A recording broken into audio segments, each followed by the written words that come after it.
Ola, bo día. Esta é a miña experiencia gravándome, espero que saia ben.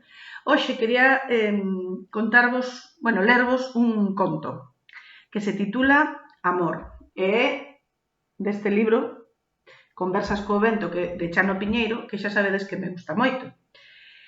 A ver como sai, a ver se vos gusta. Non me gusta que me poñas a man na teta diante de tanta xente, dicíalle Mimeira Dolores a Daniel, mentres que lentamente, como se evitara facerlle mal, lle retiraba o brazo.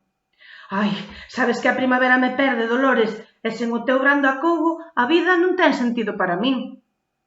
Paparruchas de neno consentido, ti soamente pensas no mesmo as 24 horas do día. Que fixación tes? Avísote de que me estás aburrindo e voume acabar cansando.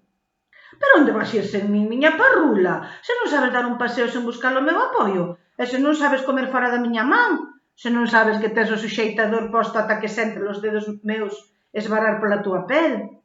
E dalle coa mesma cantinela. Obsexo, que és un obsexo. Nunca me cansarei de ti, meu amor primeiro. Dentro de 100 anos, inda que esteas morta, seguirei soñando contigo.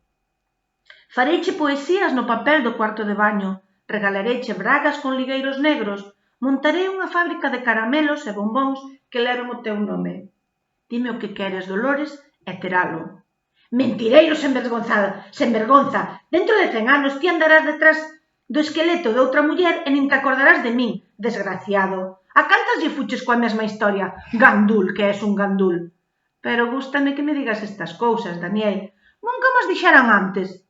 E gústame, non me importa. Sígueme dicindo cousas bonitas. Por favor, sígueme dicindo que me queres, aínda que sexa mentira.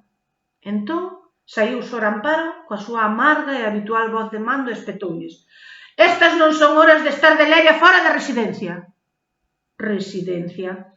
Cando veña por min o meu neto e poida falar, esta bruxa vais enterar de onde ten a residencia, rosmou Daniel burlándose da palabra e da monxa.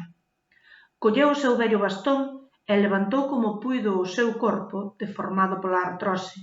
Deulle unha palmetada no brazo a Dolores para que se erguera. Ela estaba cega.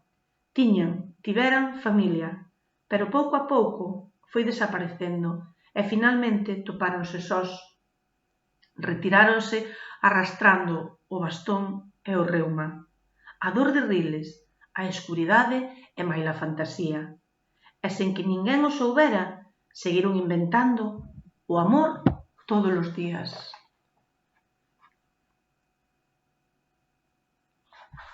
Espero que vos gustase, porque neste tempo de encerro, neste tempo nos que os nosos maiores están sós, eu boto tanto de menos a miña nai cos seus 98 anos, así que por todas esas persoas maiores que teñen que pasar este confinamento soas ou case soas.